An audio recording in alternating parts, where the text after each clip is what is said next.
Orison 9 had been built in 3 different centuries, expanded by 4 different governments, and repaired by so many species that nobody could say with confidence which parts of it still belonged to the original station. Daniel Mercer liked it for exactly that reason. Nothing matched, nothing behaved, and every corridor seemed to contain at least one machine making a noise it was not supposed to make. He finished his shift beneath Dock Ring C, with grease on one sleeve and a diagnostic tablet still blinking red in his pocket. The cargo elevator had spent most of the afternoon insisting that floor 22 did not exist, despite Daniel standing on floor 22 while arguing with it.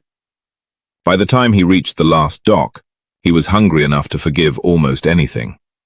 Almost. Medium human pizza, he told the restaurant terminal. The terminal flashed. Specify cultural definition of medium.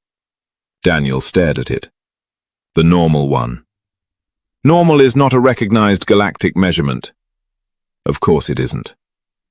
The last dock was one of the oldest restaurants on Orison 9, wedged between a navigation parts shop and a customs office whose holographic sign had been broken for 6 years. Inside, yellow lights buzzed above cracked tables. A service robot moved between customers on 3 squeaking wheels, occasionally whispering insults because someone had corrupted its hospitality software decades ago. Daniel was waiting for his food when he noticed her.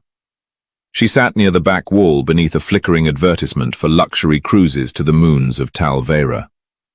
At first, there was nothing remarkable about her except that she was alone. Then she lifted her head.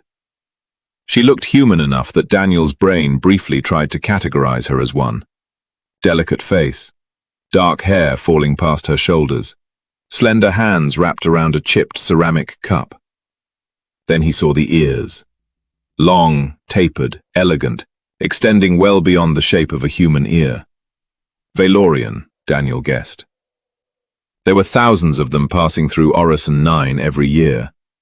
What caught his attention was not her species. It was what she was eating. Bread. Not fresh bread, not even synthesized protein bread. Dry bread. She broke off tiny pieces and ate them slowly, chewing each one as if she could persuade it to become a full meal by taking enough time. Daniel looked away. People had reasons for wanting privacy. He had learned that quickly on frontier stations. His pizza arrived 6 minutes later. Daniel stared at it. The tray was nearly the width of the table. You said medium, the service robot informed him. For what? A mining colony? Your dissatisfaction has been recorded and will be ignored. Daniel leaned back. Excellent customer service. Thank you, carbon-based inconvenience. The robot rolled away. Daniel laughed under his breath, then looked toward the woman again. She was staring at the pizza, only for a second. The moment she noticed him looking, her eyes dropped immediately to her bread. That was when Daniel understood. Not curiosity. Hunger. He sat quietly for another moment. He could walk over and ask if she wanted food. He could also embarrass her in front of half the restaurant. Neither idea appealed to him. So he cut several slices, placed them on an empty plate, stood, and walked past her table as though heading toward the recycling chute. He stopped only briefly.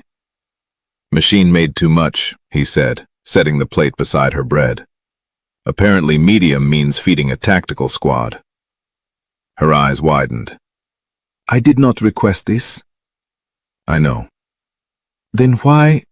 Because if I eat all of that, engineering will have to install a wider maintenance hatch tomorrow. She stared at him. Daniel nodded toward the plate.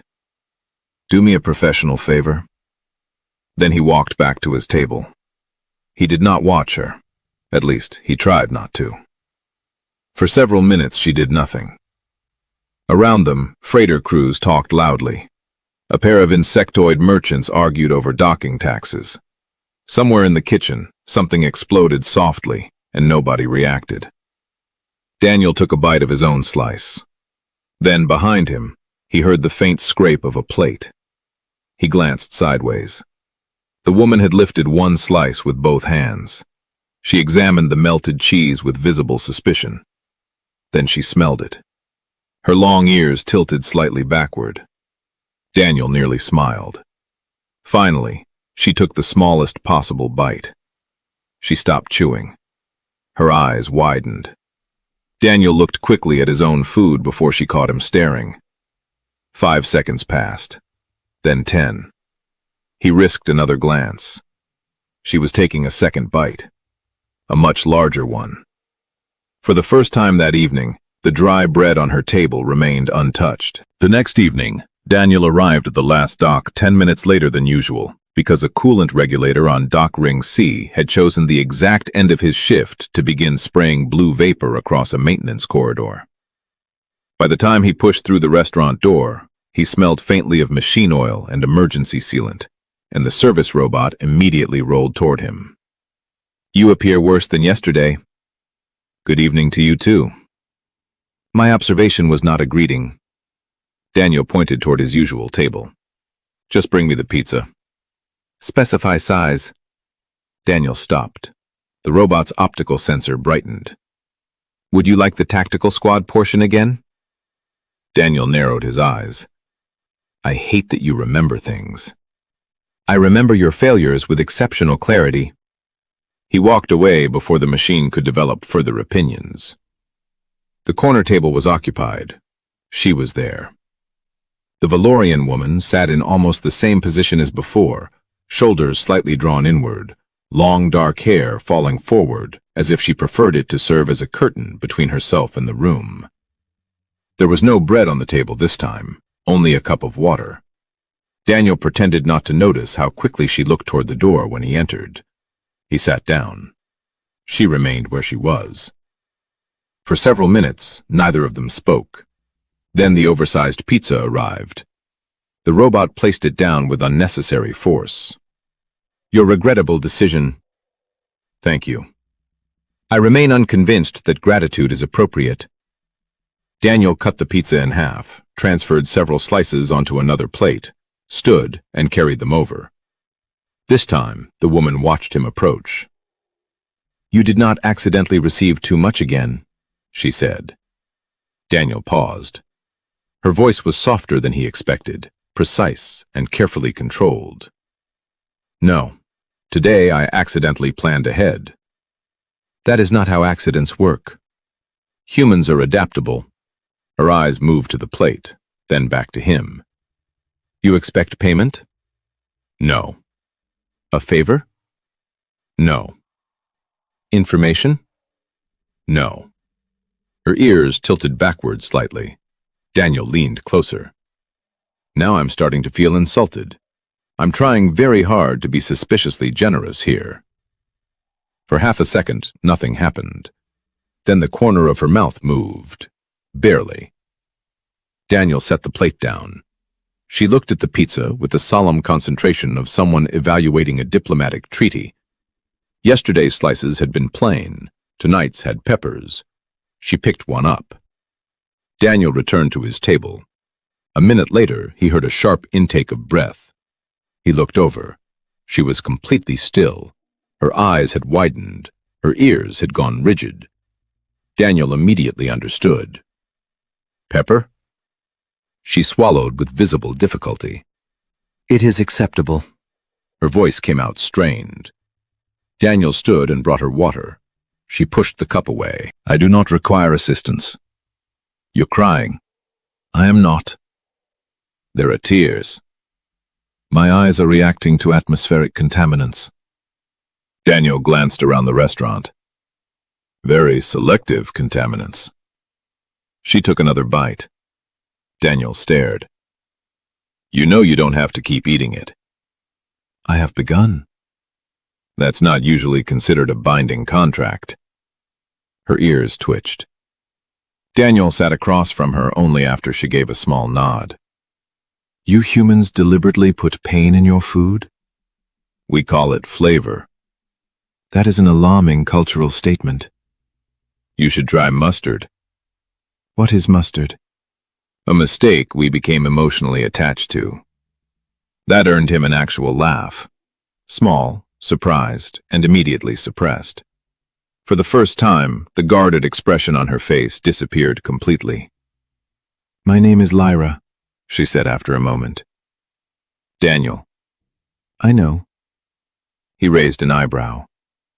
She looked embarrassed. "The service robot said your name yesterday." From across the room, the machine shouted, "Daniel Mercer also failed to pay his beverage surcharge." Daniel closed his eyes. Lyra laughed again. This time she did not hide it. They talked until the restaurant lights dimmed for the station's artificial night cycle. Daniel told her about maintenance work, about cargo crews who believed warning labels were personal insults, and about the gravity system that once inverted an entire customs office for 11 seconds. Lyra listened closely. Too closely, sometimes. She knew the name of an obsolete hyperspace stabilizer Daniel mentioned. She understood why a quantum docking grid could not be recalibrated during solar flare interference. She even corrected him on the treaty designation governing civilian jump lanes near Valorian space. Daniel noticed. He said nothing. When two tall Valorian men wearing dark formal uniforms entered the restaurant, Lyra changed instantly. Her laughter vanished.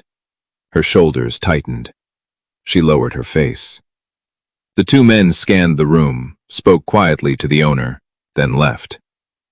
Daniel watched the door close. Lyra's fingers were clenched around the edge of the table. He could have asked. Instead, he took the last slice of pizza and held it up. "You want this?" She looked at him. Slowly, the tension left her face. "That one has peppers." "Yes." "You eat it." Coward. Her eyes narrowed. Then she reached across the table and took it from his hand. By the end of the week, Daniel had stopped pretending the dinners were accidental. Lyra arrived after his shifts, always a little early, always choosing the same corner table, and always claiming she was only there because the last dock had acceptable atmospheric conditions. Daniel pointed out that one ventilation fan screamed every 11 minutes, and that the wall beside them smelled faintly of ozone. Lyra replied that perfection was an inefficient standard. She had also developed opinions about pizza, strong ones. "Those green things are unnecessary," she said one evening. "They're vegetables." "They taste judgmental." Daniel looked down at the olives. That may be the most accurate description anyone has ever given them. Her ears shifted slightly with amusement. The service robot approached. "Your usual nutritional errors?" "Yes," Daniel said. Lyra lifted one finger. "No peppers." The robot rotated toward her. "Fear detected." "I am not afraid of peppers. Historical evidence suggests otherwise." Daniel nearly choked, laughing. Lyra stared at the robot with the cold dignity of a queen addressing a traitor. "One day," she said, "I will dismantle you." "Appointment availability begins next Thursday." The robot rolled away. Daniel watched her smile.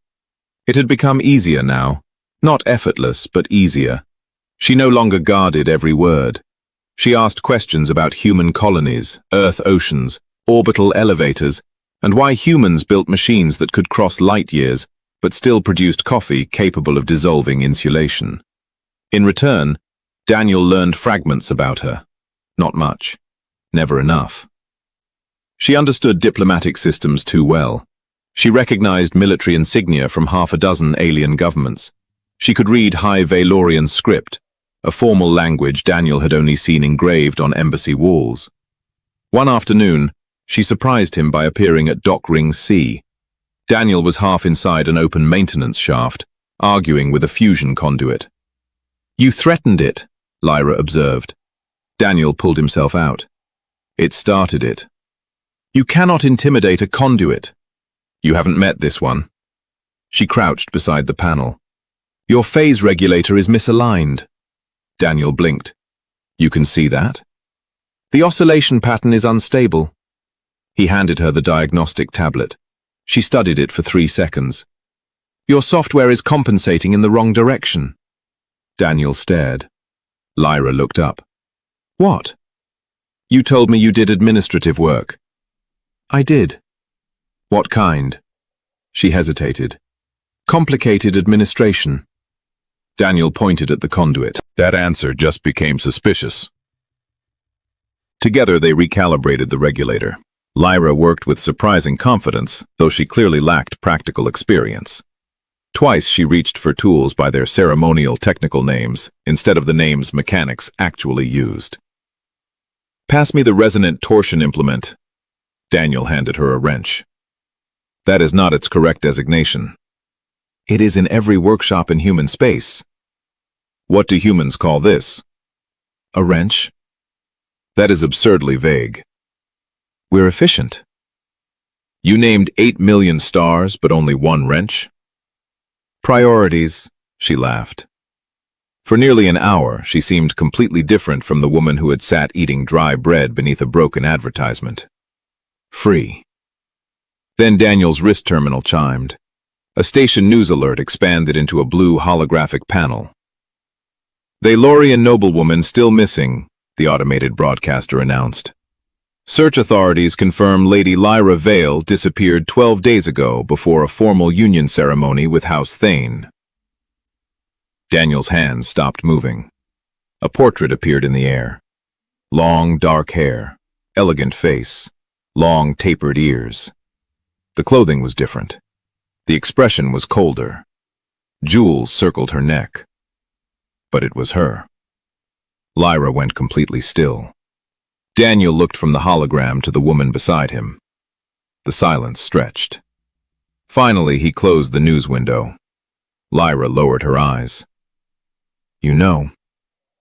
"Apparently." She swallowed. Daniel picked up the wrench again. "This explains the diplomatic vocabulary." She looked at him, confused. "And the terrifying confidence around fusion regulators," he added. "You are not angry?" "I'm considering it." Her face tightened. Daniel nodded toward her. "You stole 3 mushrooms from my pizza yesterday." Lyra stared. Then she gave a breathless, disbelieving laugh. The tension cracked. Only slightly, but enough. "You are avoiding the question," she said. "Maybe." "You deserve an explanation." Daniel leaned against the maintenance frame. "Yes." Lyra's smile disappeared. Beyond the transparent wall, a freight carrier detached from Orison 9 and slid into the star-filled dark. She looked toward it. "My name really is Lyra," she said quietly. Daniel waited. This time, he knew the rest would not be simple. Lyra did not begin immediately. She remained beside the open maintenance panel while blue diagnostic light moved across her face in slow pulses. Beyond the transparent wall of Dock Ring C, Orison 9 turned silently above the gas giant, its storms flashing like distant nerves beneath amber clouds. Daniel waited without pressing her. He had repaired enough unstable machines to know that forcing something under pressure usually produced either a solution or an explosion, and he preferred not to discover which category Lyra belonged to. "My family governs 3 trade sectors," she said at last, "and holds voting authority over 2 jump corridors." Daniel nodded slowly. "So when you said administrative work, you meant interstellar aristocracy?" "That is one interpretation." "That is the interpretation." Her ears angled back. "My formal title is Lady Lyra Vale of House Vale." Daniel folded his arms. "That sounds expensive." "It is exhausting." That answer surprised him more than the title. She leaned against the bulkhead, eyes fixed on the stars. "My marriage to Karis Thane was arranged when I was 14. Daniel's expression changed. Lyra noticed. "It was not unusual in my culture. The actual union would occur only after adulthood."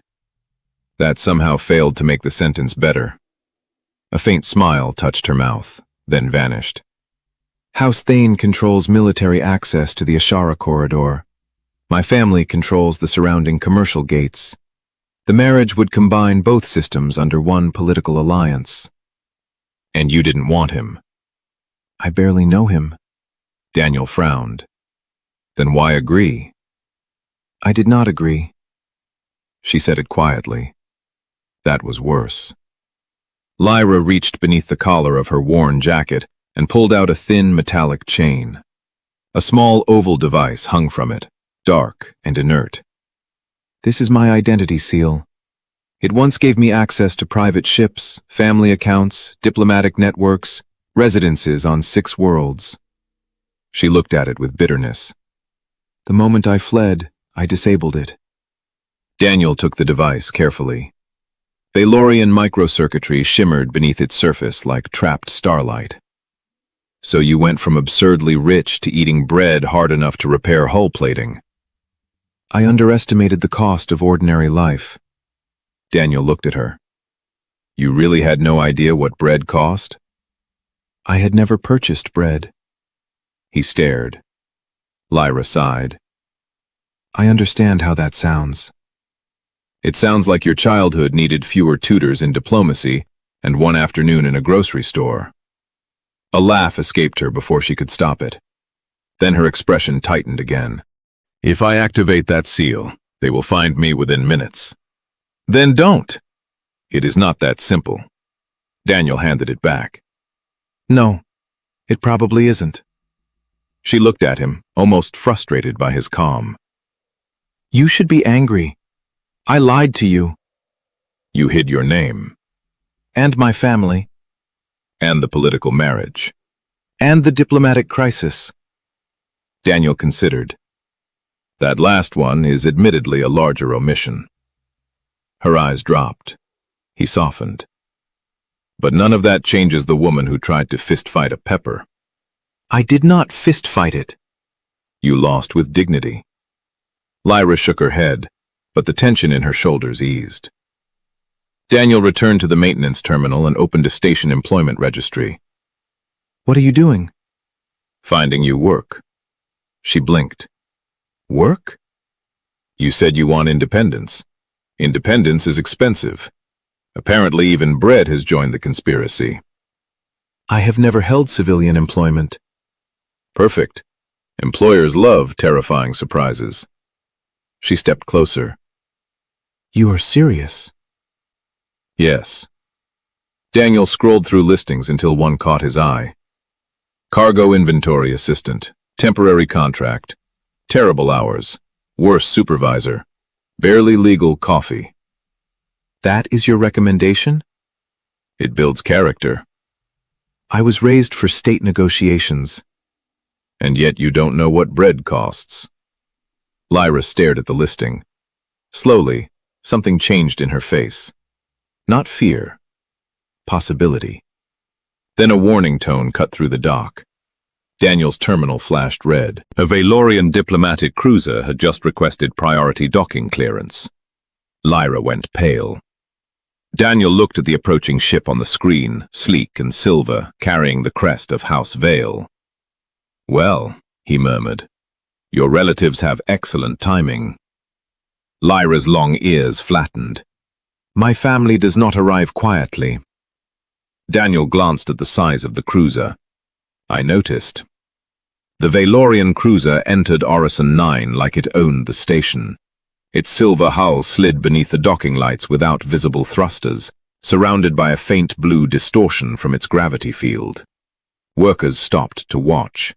Cargo drones altered course automatically.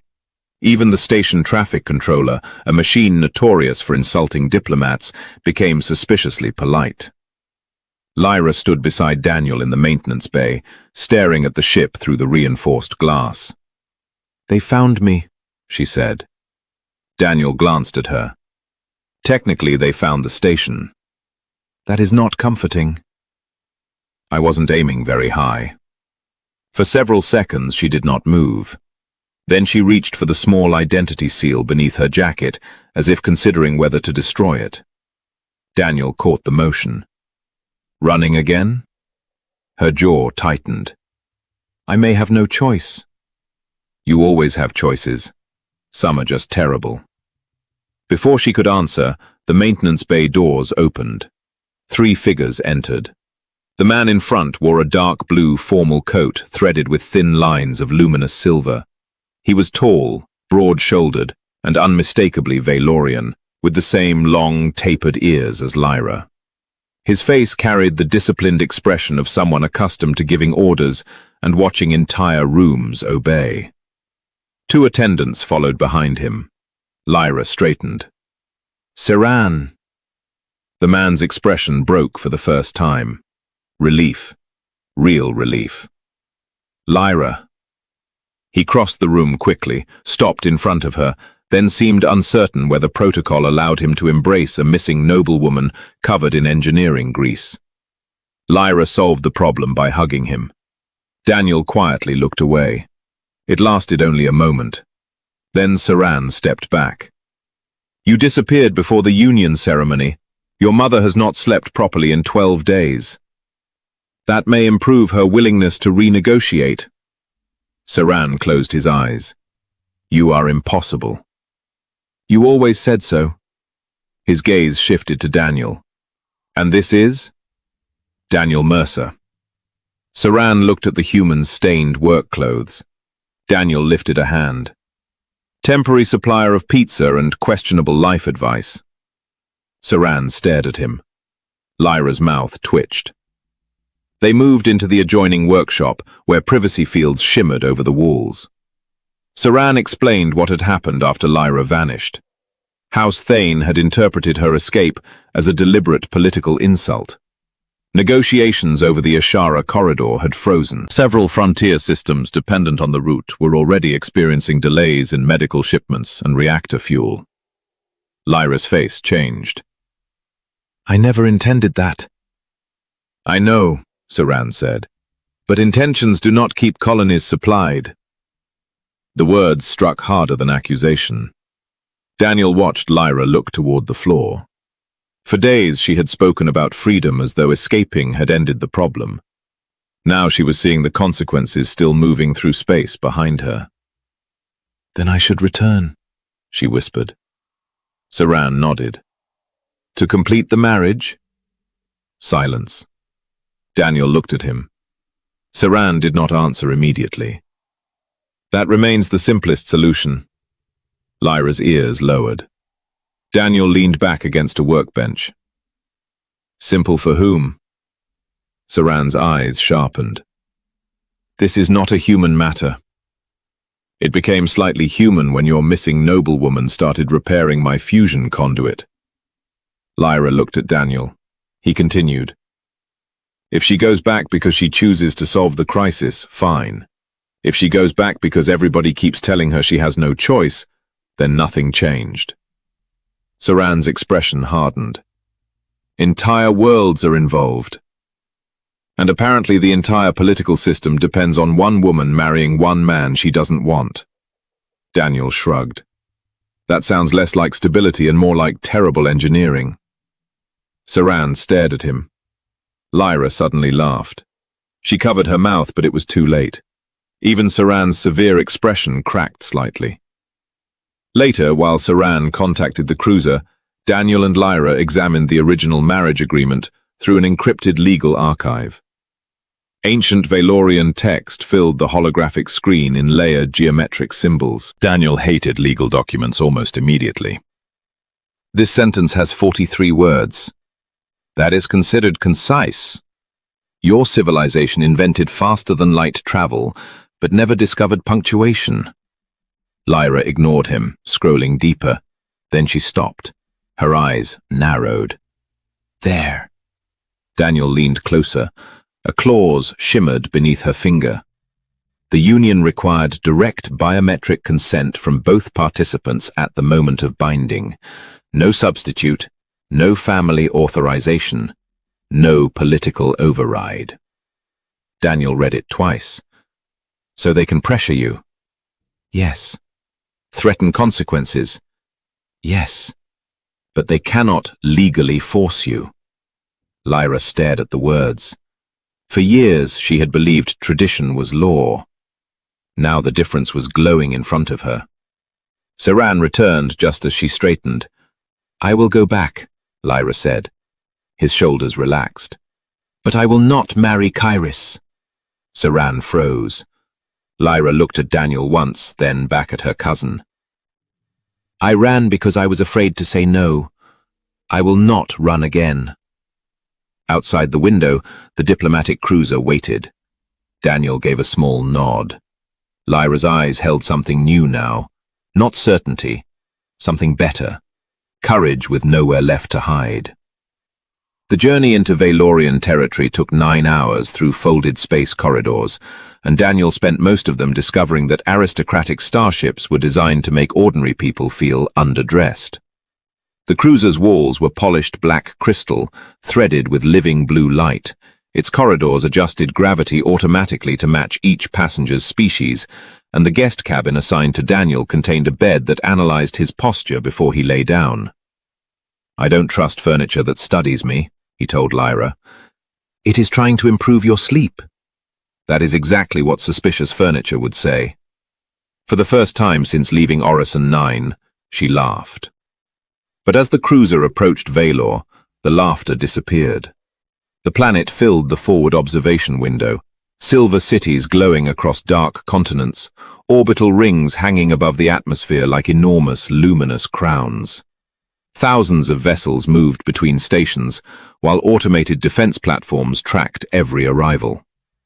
Lyra stood very still. Daniel noticed her fingers tightening around the railing. "You can still breathe," he said quietly. "I am aware." "You looked like you were considering stopping." Her ears shifted. "I had forgotten how much I dislike your observations." "Good. Means you're feeling normal." The tribunal chamber was larger than Daniel expected and somehow less comfortable. Tiered balconies curved around a circular floor where holographic sigils representing the major Valorian houses floated in the air. Hundreds of officials watched as Lyra entered beside Saran. Daniel followed several steps behind. Whispers spread immediately.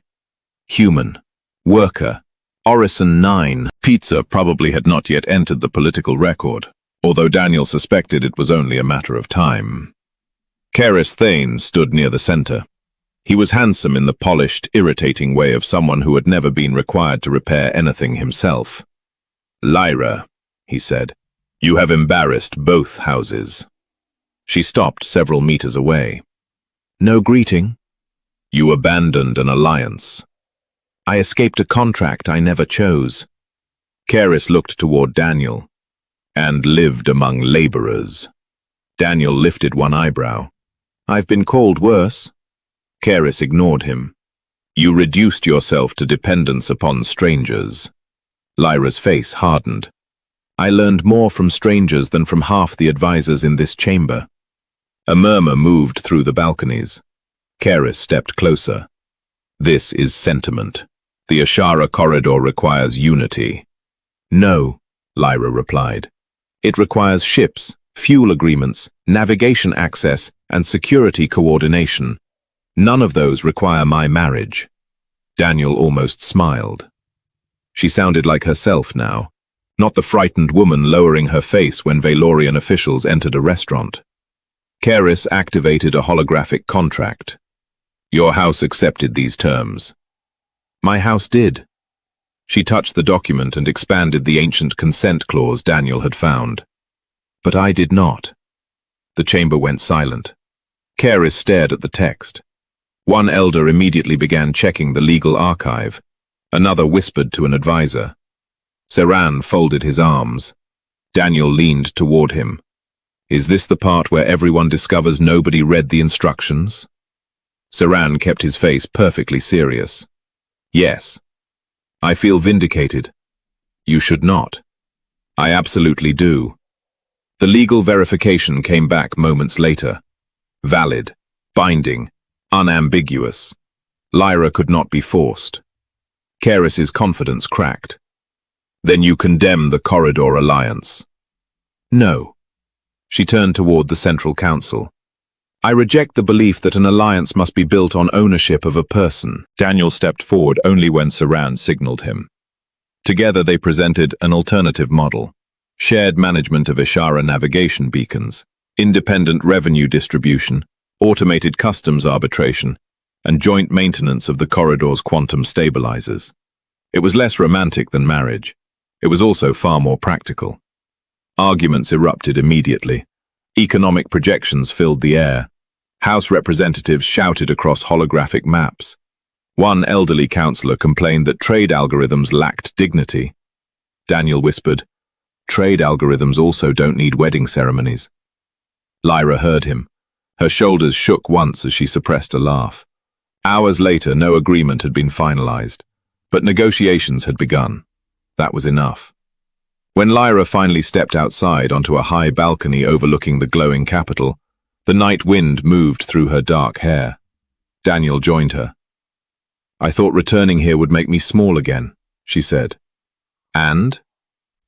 She looked back toward the tribunal doors. "It didn't."